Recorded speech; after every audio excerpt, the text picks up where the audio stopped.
Hello student. तो आज की वीडियो में chapter number 16 surface area and volume exercise 16.4 का question number 15 and question number 16 solve करेंगे। तो पहले क्वेश्चन नंबर 15 सॉल्व करते हैं। क्वेश्चन नंबर 15 दिया गया है, a matchbox measures 4 centimetre by 2.5 centimetre by 1.5 centimetre. What will be the volume of a packet containing 12 such match box? How many such packets can be placed in a cardboard box of size 60 cm by 30 cm by 24 cm? Question हमें two parts में दिया गया है। Question में कहा जा रहा है कि एक मैच बॉक्स है जिसके मेजरमेंट दिए गए हैं और उस मैच ऐसे ही 12 मैच बॉक्स को कंटेन करके एक पैकेट बनाया जाता है और उस पैकेट का हमें वॉल्यूम फाइंड करना है। वॉल्यूम फाइंड करने के बाद हमें ये बताना है कि ये जो बड़ा वाला कार्डबोर्ड है, इस बड़े वाले कार्डबोर्ड में ऐसे कितने पैकेट प्लेस किए जा सकते हैं जिसमें 12 मैच बॉक्स कंटेन किए हैं। तो आइए फाइंड करते हैं। कैसे फाइंड करेंगे? तो यहाँ पर हमें जो मैच बॉक्स दिया गया है, पहले तो हमसे पूछा जा रहा है कि 1 पैकेट्स का वॉल्यूम क्या होगा जिसमें 12 मैच बॉक्स कंटेन किए गए हैं। तो यहाँ पर मैच बॉक्स के जो मेजरमेंट दिए गए हैं, हम पहले 1 मैच बॉक्स का वॉल्यूम फाइंड करेंगे, उसमें 12 से मल्टीप्लाई कर देंगे तो हमें ये फाइंड हो जाएगा कि 1 पैकेट जिसमें 12 मैच बॉक्स कंटेन किए गए हैं उसका वॉल्यूम क्या है। तो आइए करते हैं। यहाँ हमें दिया गया लेंथ इसकी मैच बॉक्स की दी गई है 4 सेंटीमीटर, लिख लेंगे ये 4 सेंटीमीटर। और ब्रेथ इसकी दी गई है 2.5 सेंटीमीटर, ये भी 2.5 centimetre. And height match box की दे रखी है 1.5 सेंटीमीटर। अब इस मैच बॉक्स का वॉल्यूम फाइंड करेंगे। तो वॉल्यूम फाइंड करने के लिए क्या होता है, L into B into H होता है। लिख लेते हैं L into B into H होता है। ठीक है। अब ये जो वॉल्यूम हो गया ये 1 मैच बॉक्स के लिए हो गया है। अगर हम लोग इसमें 12 से मल्टीप्लाई करा देंगे तो ये 12 मैच बॉक्स का वॉल्यूम फाइंड हो जाएगा। आइए वैल्यू रख के सोल्व कर लेते हैं। तो ये यहाँ से 4 लेंथ इसकी दी गई है और ये 4 सेंटीमीटर में दी गई, सेंटीमीटर छूट गया। चलो सेंटीमीटर बाद को लिख लेते हैं यहाँ पर से। और 2.5 इंटू 1.5 ये दी गई, इनकी लेंथ ब्रेथ इंटू हाइट दी गई है। और ये सेंटीमीटर में भी तीनों जो यूनिट थी यहाँ पर वैल्यूज वो सेंटीमीटर थी, सेंटीमीटर में थी, तो इनका जो यूनिट हो जाएगा वो सेंटीमीटर क्यूब हो जाएगा इंटू 12 हो जाएगा ये। तो अब इनकी मल्टीप्लाई करा लेते हैं यहाँ पर। जब मल्टीप्लाई करा देंगे 25, यहाँ पर 4 इंटू 2.5 की मल्टीप्लाई करा देंगे तो यहाँ से हो जाएगा 10.5 हो जाएगा। और 10.5 की जो मल्टीप्लाई करा देंगे 1.5 से तो इसका आंसर जो होगा वो 15 आ जाएगा, 15 आ जाएगा। और फिर हम लोग 12 से इसकी मल्टीप्लाई करा लेंगे यहाँ से। अब 12 5 जा 60 होता है, 60 का 0 लिख देंगे, 6 कैरी में हो जाएगा, 12 बन जा 12 और 6 18 हो जाएगा। तो जो 12 मैच बॉक्स हैं उनका वॉल्यूम जो हो जाएगा वो 180 सेंटीमीटर क्यूब हो जाएगा। अब 12 मैच बॉक्स को कंटेन करके एक पैकेट बनाया गया था तो हमने वॉल्यूम उस पैकेट का ही फाइंड कर लिया है जिसमें 12 मैच बॉक्स कंटेन किए गए हैं। तो लिख देंगे वॉल्यूम ऑफ अ पैकेट। अब हम लोग क्या करेंगे, अब हम लोगों को बताना ये है ये जो पैकेट हैं ऐसे कितने पैकेट्स जो हैं जिनका हमने वॉल्यूम फाइंड कर लिया है, ऐसे कितने पैकेट्स इस कार्डबोर्ड्स में प्लेस किए जा सकते हैं। तो हम लोग इस कार्डबोर्ड्स का वॉल्यूम फाइंड करेंगे, फिर इस कार्डबोर्ड के वॉल्यूम को डिवाइड कर देंगे 1 पैकेट के वॉल्यूम से। तो आइए पहले फाइंड करते हैं यहाँ। तो ये जो कार्डबोर्ड है इसकी लेंथ दे रखी है 60 सेंटीमीटर और ब्रेथ इसकी दे रखी है 30 सेंटीमीटर, हाइट इसकी दे रखी है 24 सेंटीमीटर ये। तो फार्मूला वही रहेगा, length into breadth into height. Length into breadth into height. इनकी वैल्यूज रख लेते हैं यहाँ पर 60 centimetre into 30 centimetre into 24 centimetre. ये अब इन नंबर्स की मल्टीप्लाई करा लेंगे यहाँ पर, तो मल्टीप्लाई करा लेंगे यहाँ 6 3 जा 18 हो जाएगा, 18 और 2 0 लगा देंगे, ए सेंटीमीटर स्क्वायर हो जाएगा इंटू 24 सेंटीमीटर लिख देंगे। अच्छा, अब ज़्यादा हम इसे सिंप्लीफाई नहीं करेंगे, हमें ये पता चल गया कि इसका वॉल्यूम इतना यहाँ पर है। जब इसे सिंप्लीफाई और आगे करेंगे तो हमें और फाइंड हो जाएगा, ठीक है, लेकिन हम इसे यहीं पर से इसे इतना ही छोड़ देंगे, ठीक है। तो अब हमें फाइंड करना है नंबर ऑफ पैकेट्स, तो यहाँ से लिख लेंगे नंबर ऑफ पैकेट्स, कितने पैकेट्स प्लेस किए जा सकते हैं। तो ऊपर हम लोग लिख देंगे वॉल्यूम ऑफ द कार्डबोर्ड्स, जो ऊपर कार्डबोर्ड्स का वॉल्यूम लिखेंगे, कार्डबोर्ड्स का वॉल्यूम अभी हमने फाइंड कर लिया है कितना है, ये पूरा मैंने कम्प्लीटली इसे नहीं मल्टीप्लाई की थी, जितनी की थी वो लिख लेते हैं, ठीक। नीचे हम लोग इसे डिवाइड कर देंगे 1 पैकेट के वॉल्यूम से, ठीक है। तो 1 पैकेट का वॉल्यूम कितना यहाँ पर था, ये, और ये 180 सेंटीमीटर क्यूब था। तो यहाँ से जो कैंसिल आउट हो रहा है उसे हम लोग कैंसिल आउट कर लेंगे। यहाँ से हम लोग देख रहे हैं कि ये सेंटीमीटर स्क्वायर और सेंटीमीटर इंटू सेंटीमीटर, तब ये सेंटीमीटर क्यूब ऊपर हो जाएगा और ये सेंटीमीटर यहाँ से ये कैंसिल हो जाएंगे अपान वाले, ठीक है। तो सेंटीमीटर से सेंटीमीटर पूरा कैंसिल हो गया है। अब हम लोग देख रहे हैं यहाँ पर कि ये 0 से 180 एक कैंसिल हो जाएगा, यहाँ से ये 52 में चला जाएगा और यहाँ पर फिर हो जाएगा 10। अब बचा क्या हमारे पास इधर, जो हमारी वैल्यूज बची हैं जी, मतलब 10 इंटू 24, 10 इंटू 24, जब इन दोनों की मल्टीप्लाई करा देंगे तब आंसर जो आ जाएगा 240 आ जाएगा, ठीक है। तो ये नंबर ऑफ पैकेट्स जो होंगे वो 240 पैकेट्स होंगे, ठीक है। तो अब हमने ये फाइंड कर लिया कि जो मैच बॉक्स थे, जिनको 12 मैच बॉक्स को एक पैकेट में कंटेन किया जा सकता था, उस पैकेट को इस कार्डबोर्ड्स के अंदर, यानी कि ऐसे पैकेट जिनमें 12 मैच बॉक्स कंटेन किए गए थे, ऐसे पैकेट्स को इस कार्डबोर्ड के अंदर 240 रखे जा सकते हैं।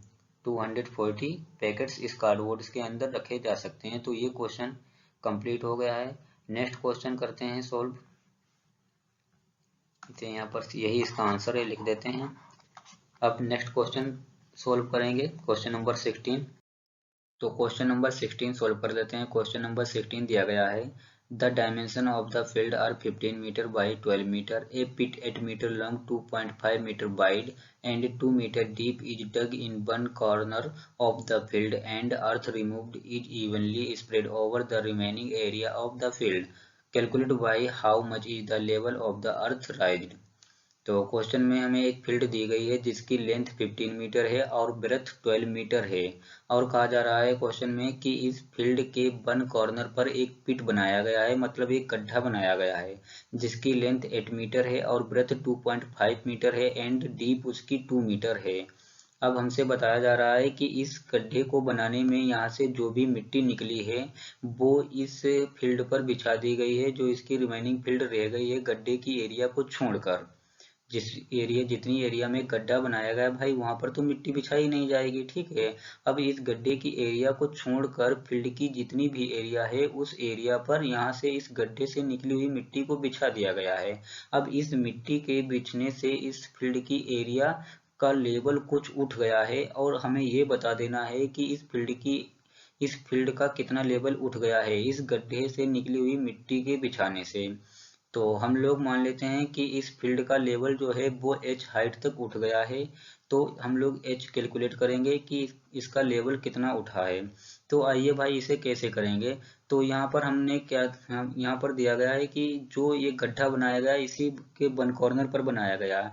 तो क्या करेंगे, इस टोटल फील्ड की एरिया में से इस गड्ढे की एरिया को हम लोग माइनस कर देंगे, तब हमें ये पता चल जाएगा कि इस जो फील्ड की एरिया थी उस कितनी एरिया पर मतलब मिट्टी बिछाई गई है। ठीक है, तो आइए पहले इसे हम लोग फाइंड कर लेंगे कि जो फील्ड दी गई है उसकी कितनी एरिया में मिट्टी बिछाई गई है। तो क्या करेंगे, अच्छा इसे फाइंड कैसे करेंगे कि कितनी एरिया में मिट्टी बिछाई गई। इस जो फील्ड दी गई है इसकी टोटल एरिया में से हम लोग इस गड्ढे की एरिया को माइनस कर देंगे, तब हमें ये पता चल जाएगा कि कितनी फील्ड में मिट्टी मतलब कितनी एरिया में मिट्टी बिछी हुई है। तो आइए कैलकुलेट करेंगे, यहाँ से लिख देंगे area of the remaining field. यहाँ से लिख लेंगे area of remaining field.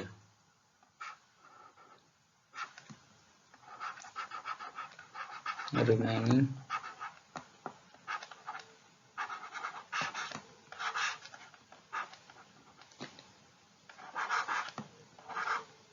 Field. क्या कर लेंगे, इसकी टोटल एरिया में से हम लोग इस गड्ढे की एरिया को माइनस कर लेंगे।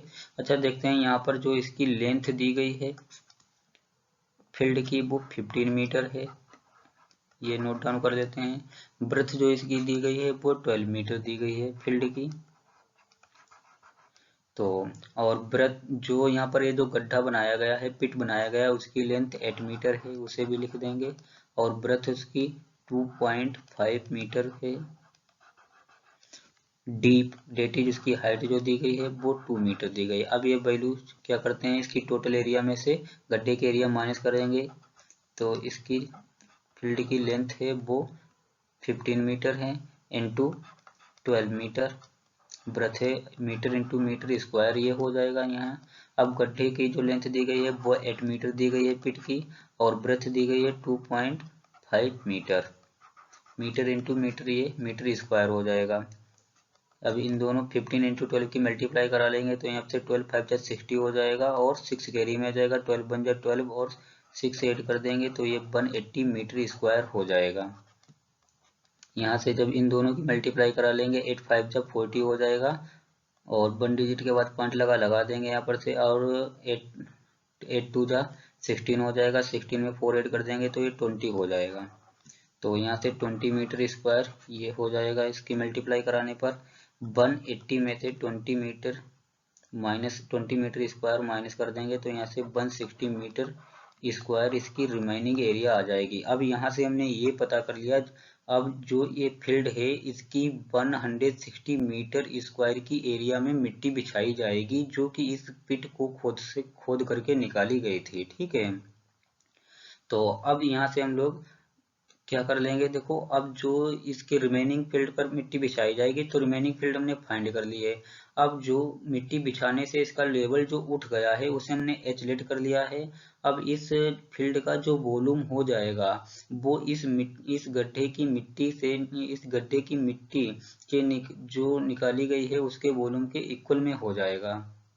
आइए तो उसे हम लोग लिख लेते हैं। यहाँ पर हमने पहले ही लिख रखा है कि volume of the remaining field is equal to volume of the earth dug out from the pit, जो कि गड्ढे को खोद कर निकाली गई थी मिट्टी का वॉल्यूम इक्वल में हो जाएगा रिमेनिंग फील्ड के वॉल्यूम के। तो रिमेनिंग फील्ड का वॉल्यूम हो जाएगा, हम लोग जानते हैं क्या, L इंटू बी हो जाएगा, L into B into H ये। और जो इसका वॉल्यूम दिया गया है क्या होता है, यहाँ पर से पिट का जो वॉल्यूम हमें दिया गया है क्या, मतलब जो मिट्टी निकाली गई है पिट से उसका वॉल्यूम क्या हो जाएगा, लेंथ इंटू ब्रेथ हो जाएगा इंटू हाइट हो जाएगा। तो लेंथ उसकी 8 मीटर दी गई है, और जो ब्रेथ दी गई है वो 2.5 मीटर दी गई है, into deep that is height उसकी 2 मीटर दी गई है। अब हम लोग देख रहे हैं जो इसकी रिमेनिंग एरिया है यहाँ पर से L इंटू बी, जो L इंटू बी जो रिमेनिंग एरिया है फील्ड की, रिमेनिंग एरिया हमने यहाँ से फाइंड कर ली है 160 मीटर स्क्वायर है। तो यहाँ से अब हम लोग क्या कर लेंगे, L इंटू बी हटा देंगे और इसकी वैल्यू हम लोग रख लेंगे यहाँ पर से, जो रिमेनिंग एरिया अभी हमने निकाली है, कितनी निकाली है, L इंटू बी की जगह पर से 160 मीटर स्क्वायर निकाली है। ठीक है, ये। तो अब h हम लोग ऐसे ही एडिटिव ही रहने देंगे। यहाँ से इन दोनों नंबर्स की 2.5 इंटू 2 की जब मल्टीप्लाई करा लेंगे तो यहाँ से ये, तो 5 टू जा 10 और 2 टू जा 4, 1 ऐड कर देंगे तो 5 ये आ जाएगा। 1 डिजिट के बाद पॉइंट लगा देंगे यहाँ से। ये मीटर मीटर इंटू मीटर, ये मीटर क्यूब हो जाएगा। ठीक है, अब क्या कर लेंगे, इस 160 मीटर को उठाएंगे, इसके नीचे ले आएंगे यहाँ, तो 160 मीटर स्क्वायर। अब जो कैंसिल आउट हो रहा है उसे कैंसिल आउट कर देंगे, ए मीटर स्क्वायर इस क्यूब को कैंसिल कर देगा। और यहाँ पर से हम लोग देख रहे हैं कि 8 1 जा 8, 8 2 जा 16 हो जाएगा। ठीक है, ये जीरो कट करके हम लोग यहाँ पर इसके पास लिख लेते हैं। ठीक है, तो अब इधर हमारा कितना बचा, ये बचेगा 5/20 मीटर। और इसे जब और सिंप्लीफाई कर देंगे यहाँ, तो ये 0.25 मीटर आ जाएगा। ठीक है, अगर हम लोग इसे सेंटीमीटर में कन्वर्ट करके लिख देंगे तो ये 25 सेंटीमीटर हो जाएगा। तो इसे हम लोग सेंटीमीटर में कन्वर्ट करके लिख लेंगे, h इक्वल टू 25 सेंटीमीटर, ये हो गया। ठीक है, तो ये हमने इसकी हाइट फाइंड कर ली है। ये हाइट है फील्ड की, कि मिट्टी को डालने से उस फील्ड की जो हाइट हो जाएगी वो 25 सेंटीमीटर तक उठ जाएगी। हमने फाइंड कर लिया है। पूछ रहा था कि फाइंड जो level of the field rise. ठीक है, फील्ड का लेवल कितना उठ जाएगा। तो इस गड्ढे से जो मिट्टी खोद के डाली गई थी, इसकी बची, इस फील्ड की बची हुई एरिया पर, तब इसका जो लेवल हो जाएगा इस फील्ड का वो 25 सेंटीमीटर तक उठ जाएगा। तो ये क्वेश्चन कंप्लीट होता है। Okay, thank you for watching this videos.